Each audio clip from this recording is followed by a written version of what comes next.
কিতা ভালো আছেন সবাই আপনারা? আমরা তো চলে আসলাম ইন্ডিয়াতে। আপনার কেমন আছেন বাবু? আমরা কিছু দৃশ্য আপনাদেরকে দেখাইলাম।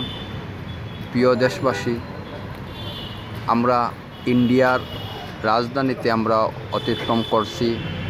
আপনারা কিছু কিছু দৃশ্য দেখাইব। আপনারা আমাদের চ্যানেলে পাশে থাকুন। দেখুন ইন্ডিয়ার পুলিশ বাজারের গাড়ি সেম আমাদের বাংলাদেশ সিলেটের অঞ্চলের চিত্র লাগে, কিন্তু একটা ব্যতিক্রম ইন্ডিয়ার গাড়ি। কিন্তু ইন্ডিয়াতে সিএনজি নাই, রিক্সা নাই, খালি ট্যাক্সি, মোটরসাইকেল এইগুলো আছে। আপনারা বিস্তারিত তুল্লা ধরি, চলুন একটু ঘুরি ঘুরি দেখাই।